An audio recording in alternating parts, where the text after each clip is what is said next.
Hi, everybody, and welcome to another episode of the Double A Team podcast live stream edition.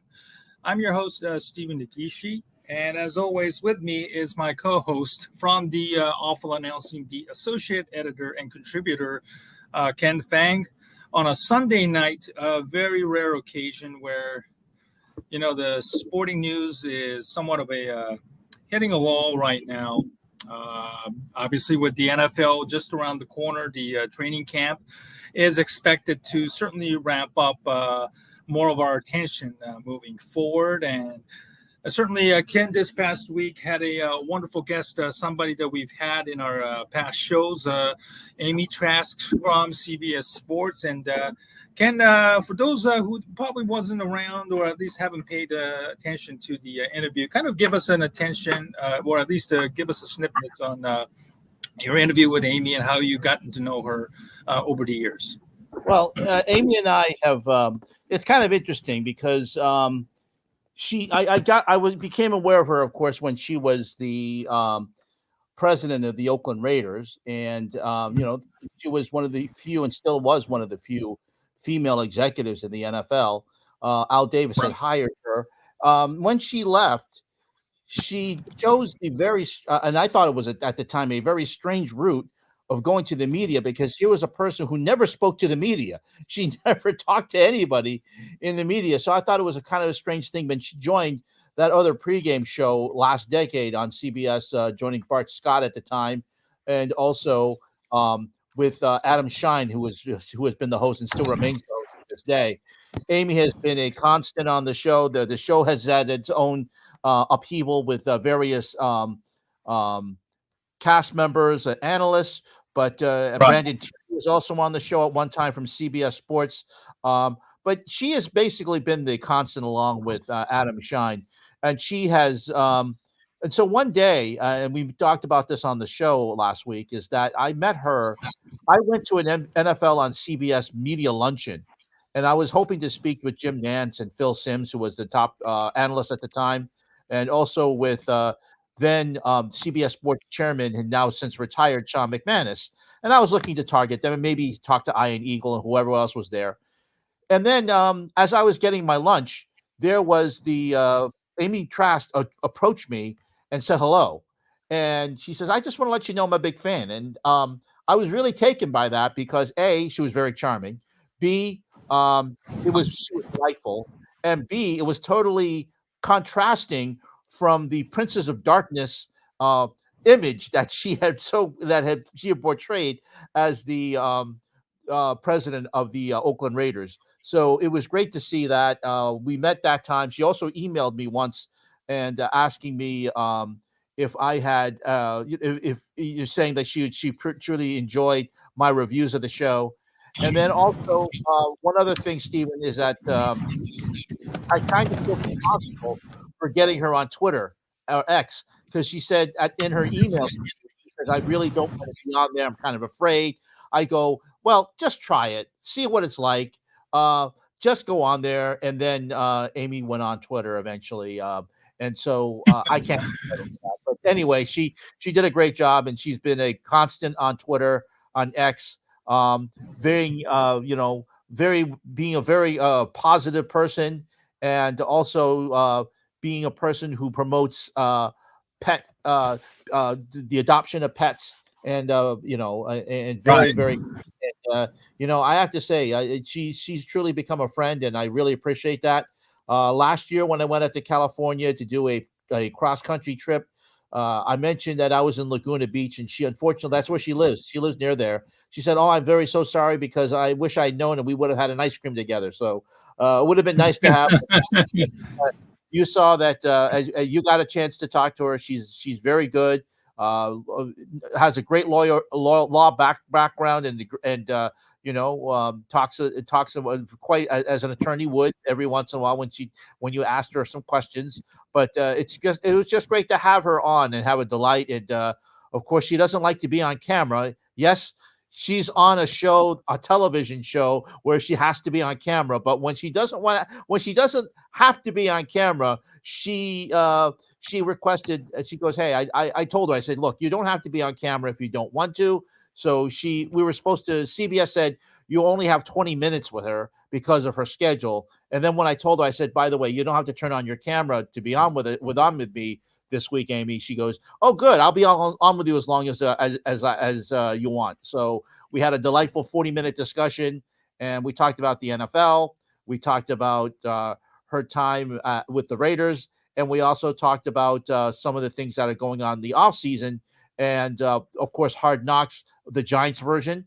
And also, finally, too, we also talked about her involvement with Big Three basketball. It is on our YouTube channel. I will also retweet it on my X account tonight, just so you have it. But it was a very fantastic interview. Amy is a delight, as you well know, Stephen.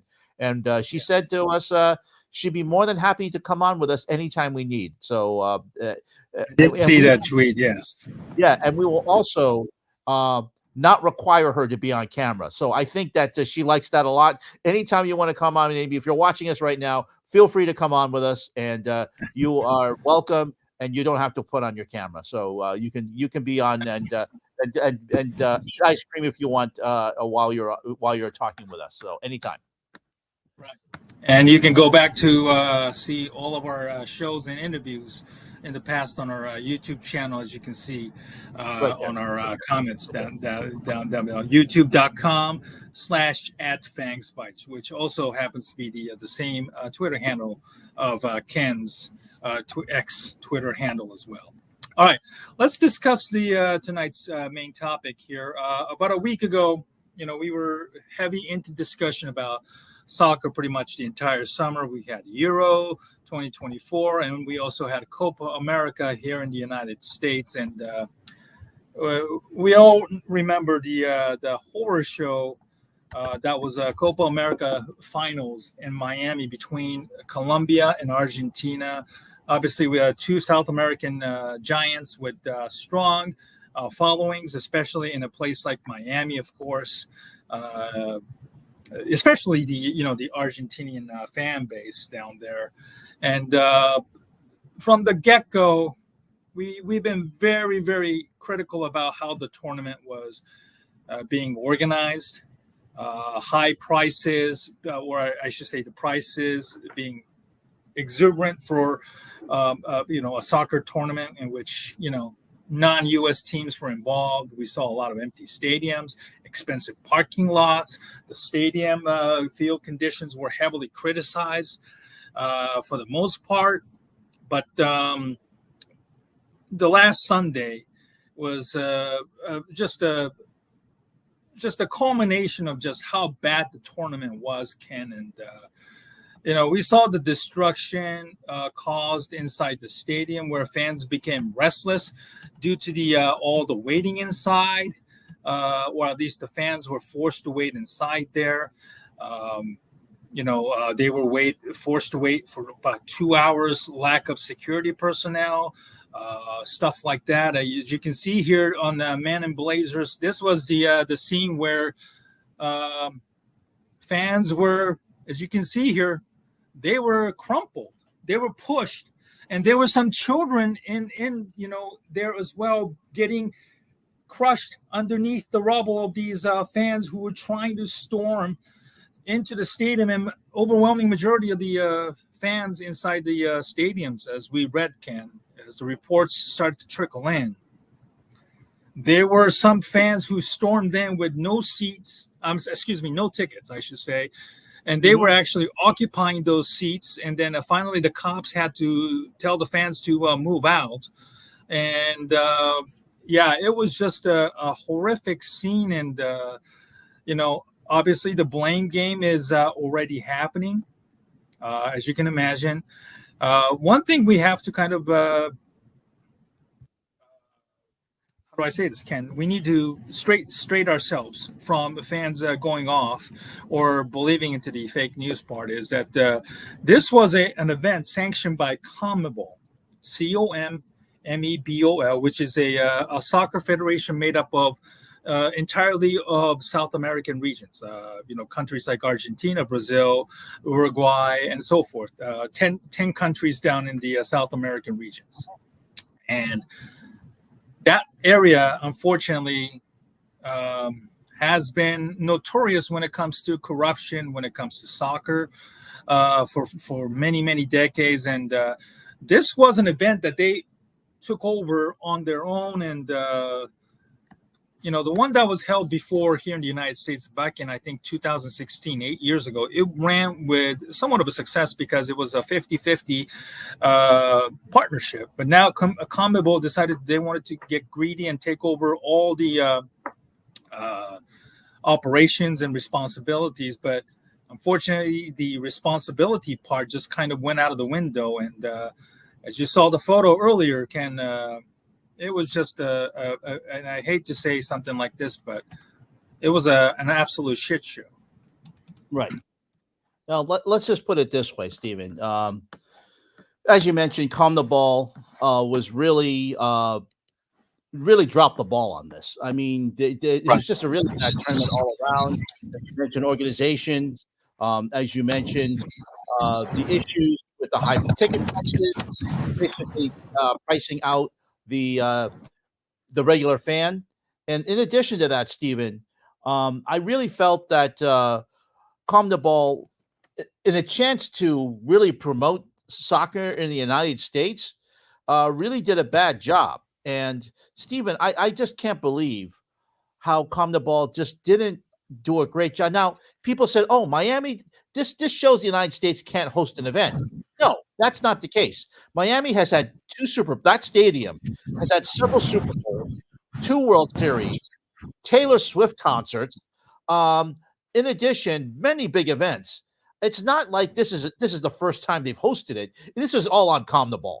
They didn't even bring in the proper security, and they didn't even get the word out of fans not to have tickets, not to show up. They tried, but the fans did anyway. This is on both fan bases, because they just came in and it was a very bad scene. As you can see there, fans were trying to get through the air ducts. This is just ridiculous.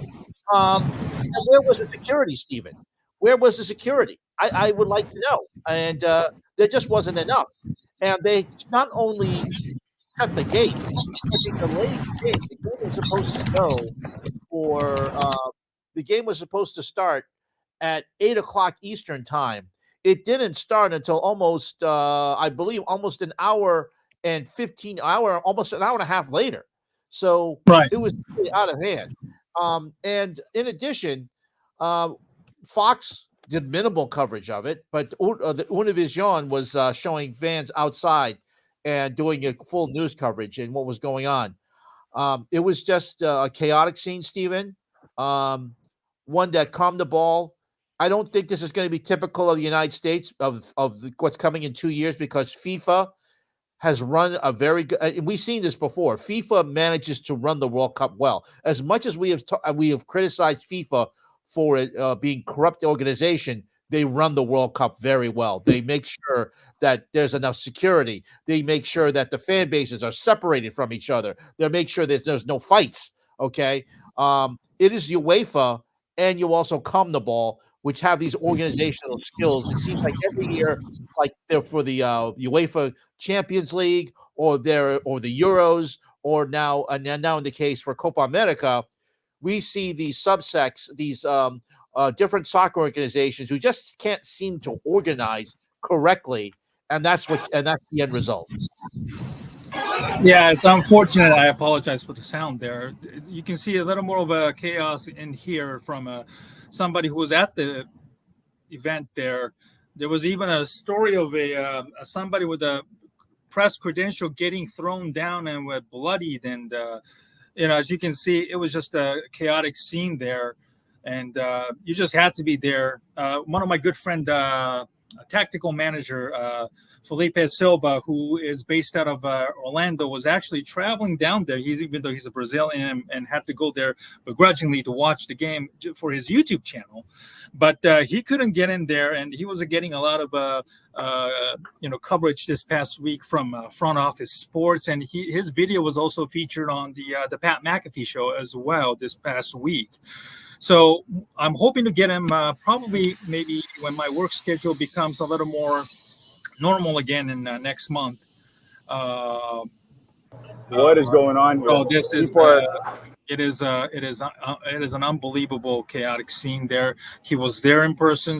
He can also offer somebody who is a soccer YouTuber and a very popular one, as well as as a Brazilian American. He can offer his perspective on the South American fans' perspective and mindset, as well as the ideas of who's at fault here from his perspective moving forward. And again, I think we needed to point out that Hard Rock and CONMEBOL are already pointing fingers at each other. Hard Rock was criticizing the fans, but for the lack of security as well.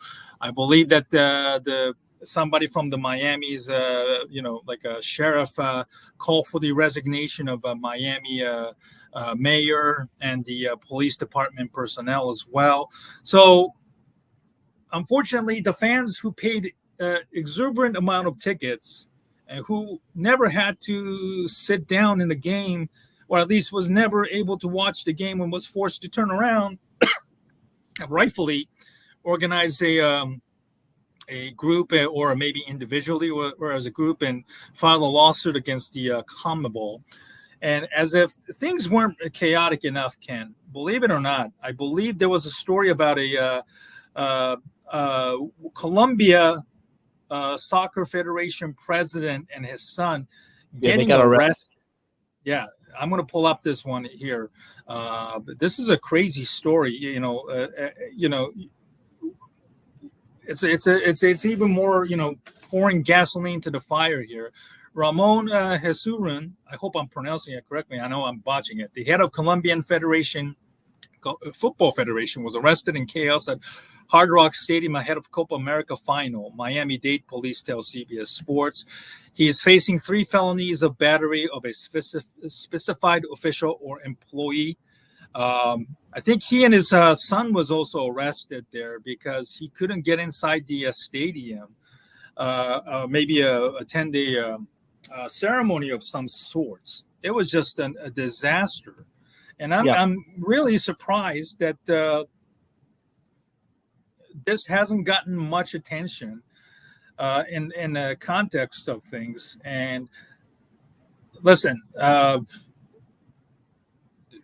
for the U.S. soccer, or at least maybe the U.S. Department of Justice, to not get involved in this is quite trivial, given the tickets that the fans paid for and was not turned away. Why there was such a lax securities? Who's at fault here? Who is responsible?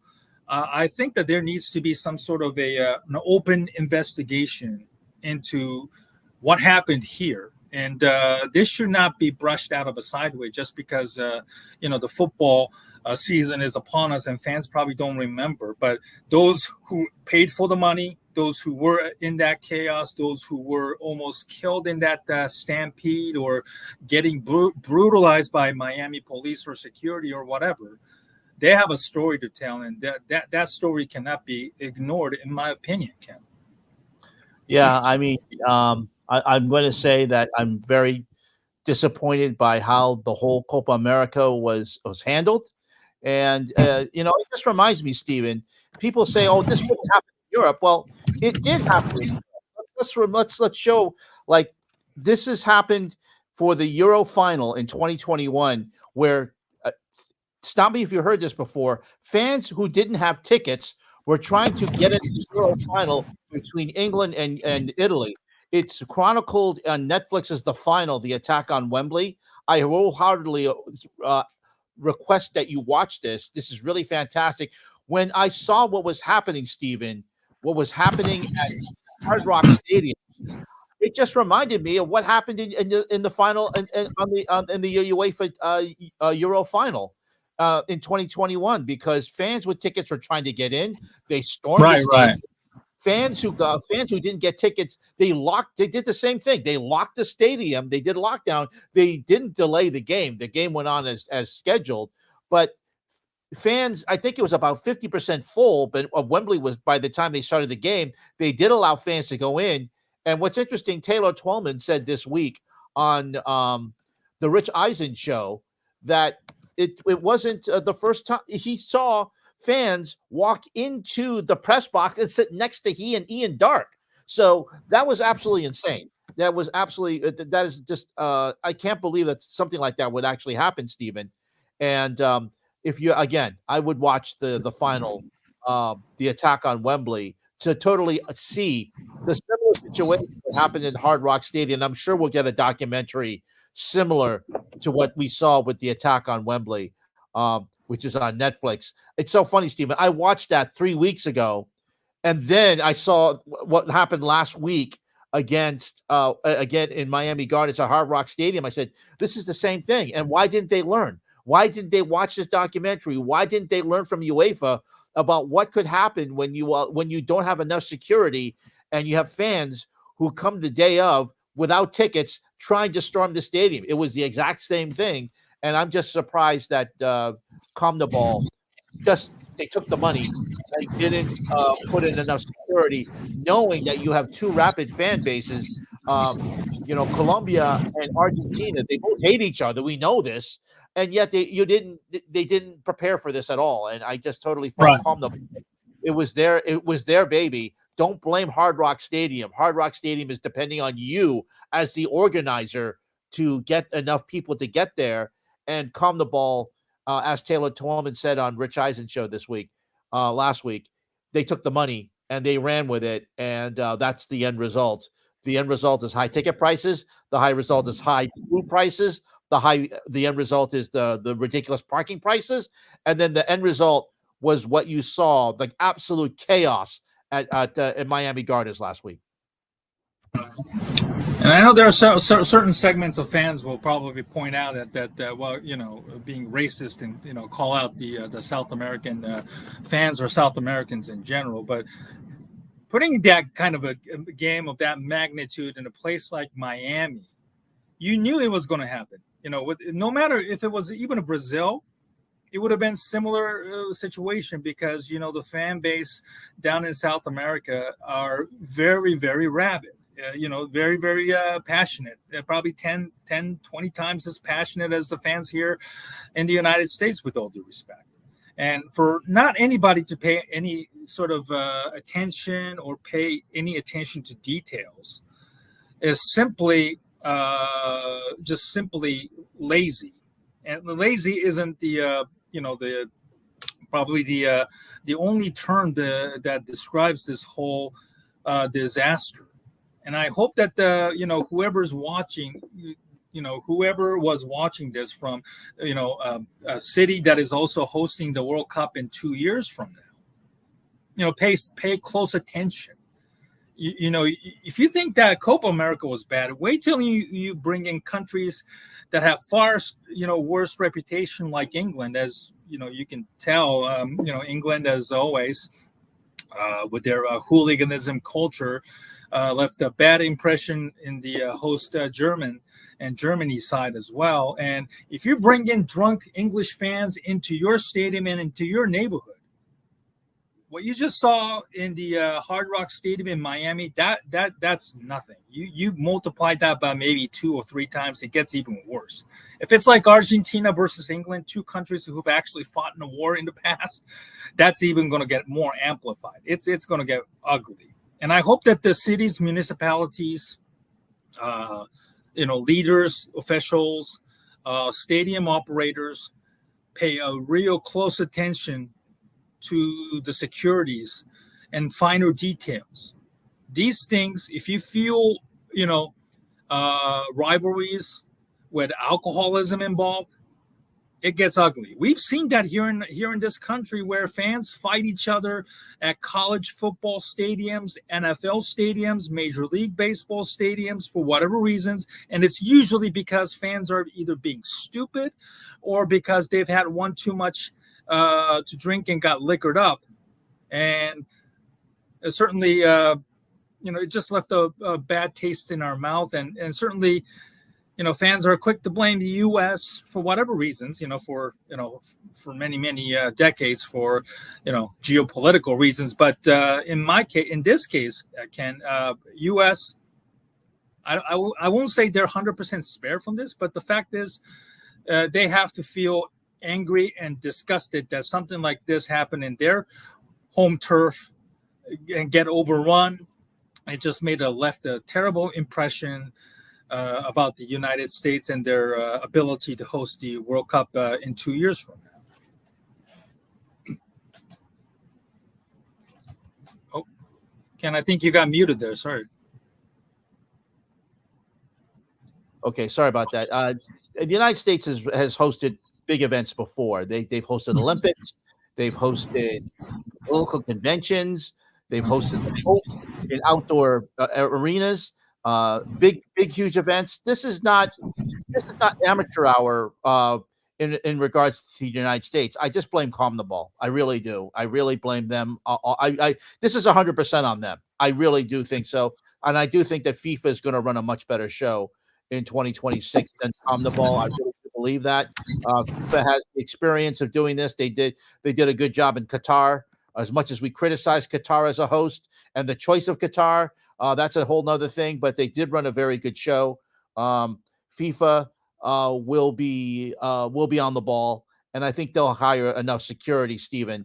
They'll be ready for that as well. And so I just think that the United States, I can't give. Of course, Miami can't be totally taken off the hook. They should have been ready for this, but CONMEBOL should have told Miami and the Dade County Police and everybody else, or anybody else who was involved, that we need more people. We know that this is going to be an issue.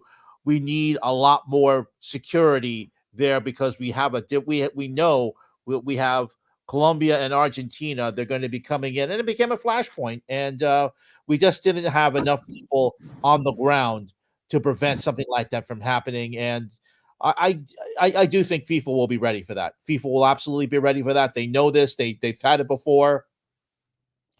England hasn't had hooliganism like that since the 1980s. We haven't seen their fans be misbehaving like they did back in the 1980s. They've been pretty much on their best behavior. They pretty much know that they would be banned from soccer competitions, international, if the fans pull this type of behavior. So I just think that just be know that there'll be enough security in 2026. I'm pretty confident of that. And I'll end this on this, and I will end this topic on this note again. Number one, there has to be an accountability, and there needs to be an open investigation. Who is at fault here? And if CONMEBOL needs to be fined, and if there needs to be another discussion between if CONMEBOL is planning or wanting to come back here in the United States and host their tournament in our home country, there needs to be a set of guidelines. If CONMEBOL has no interest or isn't going to cooperate in this matter, then the U.S. can tell CONMEBOL to take a hike, and then just let them do their thing on their own home turf anyway. But because there's so much opportunities and so much money that can be made here in this country, I'm sure CONMEBOL will have no other choice but to do a deep dive into their investigation, or at least cooperate with the local, state, and even the federal officials, depending on how high this issue gets carried up to the chain of command. And number two, that I just hope that when the World Cup comes, I hope the cities, the states that are hosting this event will be more than ready, and that the lessons from Miami can be applied, that they don't take anything for granted. And number three, as a fan, misbehaving has its own price. Okay, don't attack security guards. Don't try to sneak in through the duct like you saw there, and don't try to sneak in with a fake or no tickets and thinking that you're going to get you can get into the stadium and get away with it. Maybe once in a while, but don't ever think that you can just run amok with those crowds and then get a pass. So I hope that those lessons can be learned from what we witnessed Copa America finals last Sunday. All right, Ken, let's kind of look back at the All Sta Game this week as well. The American League won the All Sta Game once again. 5-3. They won, I believe, 9 of their 10 times in the last 10 years. It's kind of like become a bit one-sided, but I want you to give me your take on the game itself, the ratings, and what else that kind of stood out in this year's All Star Game. Ken, I think you muted again. Sorry about that. I have a fan on while you're speaking, so it's kind of warm in my house, so that's okay. I will mention this. I didn't see much of the game. I had it on as background noise. I wasn't paying attention to it. I will say that it was good to see Shohei Ohtani hit a home run for the National League. But as you mentioned, the American League just seems to win this every year. When I was growing up, it was the National League beating the American League. Now it's the other way around. It's gotten to the point where, because of interleague play, the All-Star Game isn't that special anymore. It doesn't. I mean, it's a great event to have, especially when you have the home run derby, especially also when you have the futures game. But it's gotten to the point where the actual game itself just seems anticlimactic because interleague play, it used to be American League versus National League. They didn't play each other. So when you got together, the American League and the National League, you actually felt it was an actual competition. Now it just seems to be an extra game that's in the middle of the season. And as much as Rob Manfred tries to make it special, and first of all, the uniforms look absolutely horrible.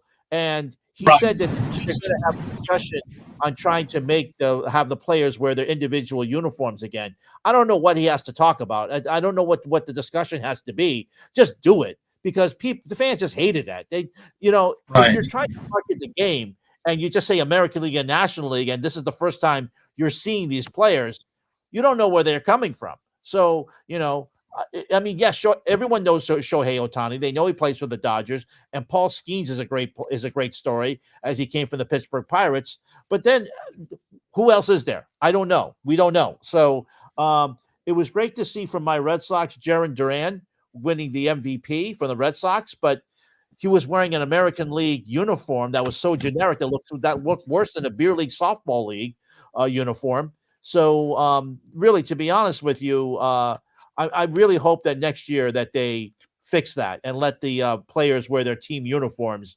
Next year, I think it's going to be in Atlanta, Steve. So, Steven, I think that's going to be let them wear their individual uniform. That's one thing that made the All-Star Game special. And also, they already announced the schedule for next year. It's still going to be balanced and more a lot of interleague play, which I don't think is as much as Rob Manfred says it's popular. I don't think it is, because if you're living in Boston, you really don't care about the National League coming in. You want to see more of the Yankees. You want to see more of the Orioles. You want to see more of the Blue Jays. You want to see more American League teams. You don't want the Arizona Diamondbacks don't draw in Boston. Okay, so I would much rather see more Yankees games. There's only going to be 13 games against the Yankees. The first game is going to be in June. It used to be they would play in April and then again in May and then June and then all throughout the season. I'd like to bring that back. But anyway, like I said, the All-Star Game is just not special. It was just background noise to me. And the fact is, it was great to see Jarren Duran win the All-Star Game MVP.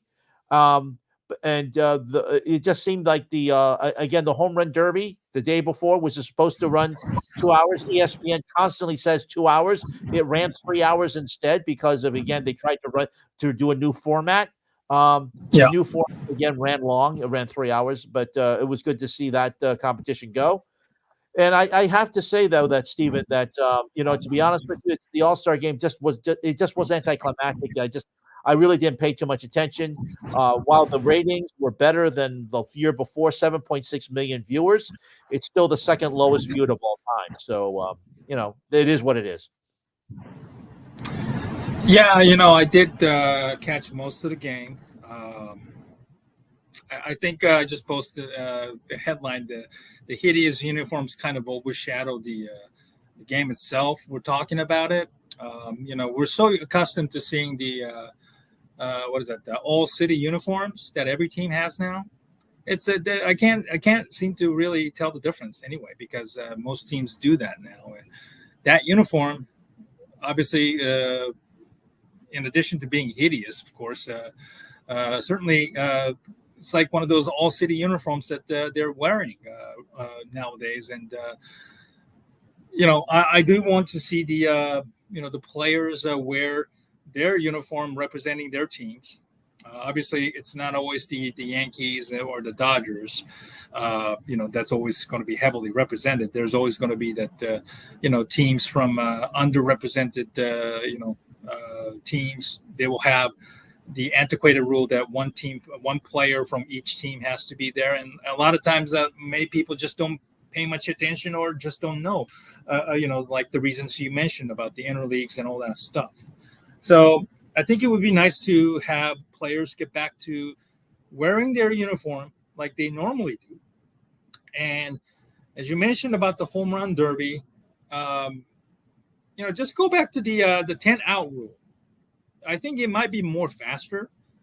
And then just keep it going. I think a lot of people just don't have the similar interest, or just don't have the same type of attention span like we used to. And then the format itself is just somewhat, just over convoluted and complicated that, fans just don't understand, if they're 10 outs or, with 10 outs, it's straightforward. If you don't hit a home run, it's automatic out. And then with the current rule, you have like the four, you get an extra, out for hitting 425 feet or more or something like that. It's just so, tedious. You know what I mean? And too much details, and that just adds more time, unnecessary time to kill, or at least the, maybe not necessarily put fans to sneeze, but I just want and I think fans probably feel that they should just bring back the old format of 10 outs, and then just go from there. Right. Yeah. Let's just Rob Manfred is just he's just killing this game, and he's a man who just doesn't care about baseball, and I do give him credit for making the game quicker with the rule changes. But I still don't like the ghost runner rule. That's got to go. But overall, Steven, I will say that ratings are up, which is what. Oops, I'm sorry about that. Which is what Rob Manfred wants. We'll see how it goes, but I'll be honest with you. Baseball's still got under Rob Manfred. It's still corrupt, and he's just a man who just doesn't care. He doesn't like baseball. It shows. He just cares about. If he really cared, he wouldn't allow the Oakland A's to go from Oakland to Las Vegas, where it's been 120 degrees, playing. I don't envy that. I don't see how that's going to work. But overall, in regards to the All Sta Game, I'm going to go on a tangent. If I get started on a tangent on Rob Manfred, I'll never stop. So let me just say that the All Sta Game, it was just anticlimactic. I just hope it has to be tweaked, and I just hope that they tweak it so Atlanta will be a little bit better than what we saw in Texas this year. Mm-hmm. There was an announcement also made this past week about the Major League Baseball starting their season in Japan between Dodgers and the Cubs again. I know there were rumors that the Dodgers didn't want to give up a home game because obviously it sells out much better. But obviously with Shohei Ohtani and Seiya Suzuki and Shota Imanaga and also Yamamoto on the Dodgers side, there was just too much interest and attention to fully ignore the Dodgers. Obviously, certainly money pays well, obviously, and the ratings will be a huge in Japan. They actually posted a very cool video of their announcement between the Cubs and the Dodgers. Here we go. Is that Steven? That's just promo. I don't think we can run that. We'll get a strike. You better take that down. We'll get a strike. We got to be careful with those. We got a strike on YouTube, or a couple of strikes. So, that's a copyrighted video, so we can't run that. But Okay. it was. I know what you're talking about. It was a cool video. It was great to see.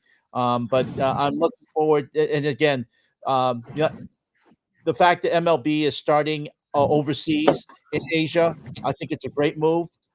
It helps. I know some people don't like it, I know, there's but I think it does great, and it grows the game. My next thing is, like, I love to see them play a few games in my native Taiwan, because baseball is very popular there as well. So right. perhaps they just don't have the Taiwanese players. I know why they're doing it. They did it. They did it in Korea this year.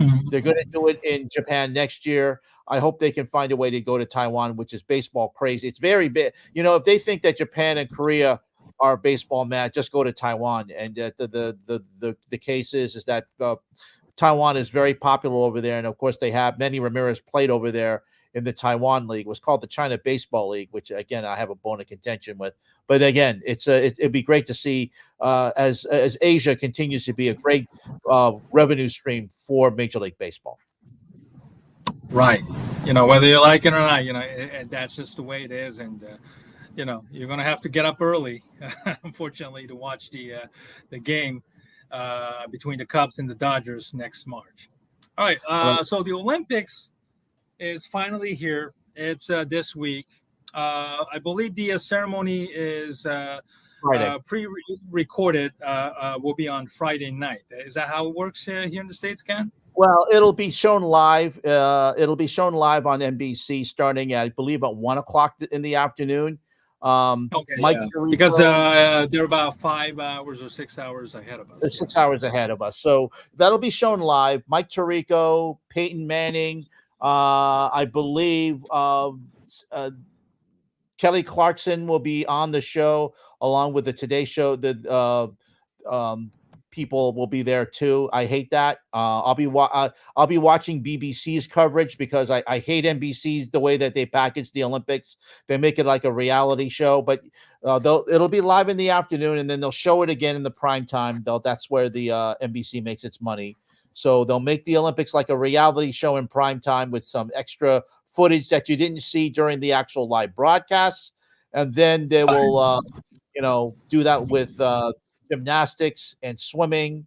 They'll also do that with track and field, some of the glamour events, other events that will be shown. Of course, Stephen and I will be keeping an eye on the soccer tournaments, because we want to see how the United States does there, both the men's and the women's side. We'll also take a look to see how they do there as well. But for me, I always love watching track and field. I love watching swimming. As you may notice, the interview I had 3 weeks ago with Rowdy Gaines of NBC Sports. Gymnastics is always fun to watch. But the other sports I love watching also too, Stephen, are cycling, triathlon, sailing. Boxing has always been a favorite of mine. And also to other sports like judo. And this year, breaking is going to be part of it. Don't call it breakdancing, it's breaking. And there was also going to be rock climbing too. 3-on-3 as well, I believe. Yeah, 3x3 basketball. Cameron Brink was supposed to be part of the women's team before she got injured. The United States team is going to be very favored in that. The United States women, who actually interestingly lost last night in the WNBA All Sta Game for the second time that they had that format, interestingly enough, Stephen, and probably the toughest team that the WNBA All-Stars, that the Olympic team will face probably this year on the way to another gold medal. The United States women are the favorite to win that. Will be interesting to see that. The United States men are having a lot of trouble, and they barely got by South Sudan yesterday, Stephen. South Sudan was leading by 16 points over the men's Olympic team. Interestingly enough, South Sudan is in the United States group for the Olympics. Now, we can say that, they're just getting the rust off, but there are some warning signs here that the United States may not win a medal. I know they'll win a medal, but they may not win the gold. So the United States team has to be ready for this, because I know they're in NBA mode, but international basketball is very ugly. It's a lot of very physical. You can knock the ball off the rim. So you just don't wait for the ball to be rebounded. You can knock the ball off the rim, and it's very physical. And if you flop, a couple times, a lot of the NBA players tried to flop. The international referees aren't going to go for that. They're just going to say, okay, just get up, play on, get up. So the United States has to be ready for that. So I really feel that the United States is going to get a little comeuppance. They may have they're going to have a tough time in the group. They may finally get their international sea legs and win the gold, but they're going to have a hard time too. And they're going to play Germany tomorrow, one of their last games tomorrow. So we'll watch that. But the United States women, yes, they had a tough time against the WNBA All-Stars. They got beat by they were down by as many as 11 points last night in the All-Star game to the WNBA All-Stars. Caitlin Clark had 10 rebounds. Angel Reese had a double-double. The MVP got 36 points, 32 points last night, and second time she got snubbed by the Olympic team, by the way. So she had some extra things she played very well. But interesting enough that the United States Olympic team lost for the second straight time. They lost back in 2021 to the WNBA All-Stars and en route to winning the gold medal that year. They should win the gold medal this year, but the basketball team, Stephen, are going to be it'll be fun to watch them. Yeah, I mean, we had that issue 3 years ago when I think U.S. men's lost to France. Yeah, in the second game or something like that in the Olympics in Tokyo 3 years ago, which, by the way, obviously was very much an empty stadium compared to what we are going to be witnessing now. So still, I think the international level that has caught on. There's no question about it. We're seeing more and more international players making their marks. Here in the NBA game, Giannis Antetokounmpo, Tony Parker, Manu Ginobili, and now Victor Wembanyama as well. And then Jokic as well. They've all won NBA, MVPs pretty much the last 4 or 5 years, and I'd be amiss if I didn't include Luka Doncic as well too. So you're going to see more and more international players making their marks, which obviously translate well into the international games as well, because a lot of the teams over there in Europe, they have club teams. For example, Luka Doncic plays for the Real Madrid, which we all know that Real Madrid associated with the soccer, and Pau Gasol, Hall of Famer, played for FC Barcelona, which a lot of people only remember from, soccer teams. But teams in Europe, they have club teams in pretty much every sports. It's not just soccer. Soccer is just one main component. So they're trained on a regular basis from very early ages, unlike here in America where you have to go through AAUs and money that costs a lot of things. It's not just limited to soccer. Obviously, soccer, sports in this country can be very, very expensive as well, compared to other countries like mostly in Europe. So I think if the U.S. man struggles to beat another country that not many people are familiar with, or at least lose to known countries, don't be surprised. And I think there will be another collective argument or anger from the basketball fans who have underestimated the growth of international games, and probably going to be calling in sports talk shows, underestimating or getting angry about why the U.S. men struggled, or God forbid they even lost to South Sudan again, or some Brazil, or whoever's in their group. I bet we're going to be hearing more about it, and then I think we're going to find out just how good of a international competition the U.S. will face, and hopefully that will probably give an idea why the U.S. men's will likely to struggle early on, but eventually, more than likely, they will probably beat host country France in a gold medal matchup, right, in my opinion. Right. It'll be fun to watch. Well, that's going to do it for this edition of the AA team. I've got to go to work early tomorrow, so we'll cut it. We'll end it right there. We'll have more things to discuss when we do have the AA team back when we have the opportunity to return. I'm working on another guest. I cannot mention who it is. I will say that hopefully it's going to be a soccer background. Other than that, that's all I can mention. I can't really say who it is. Right.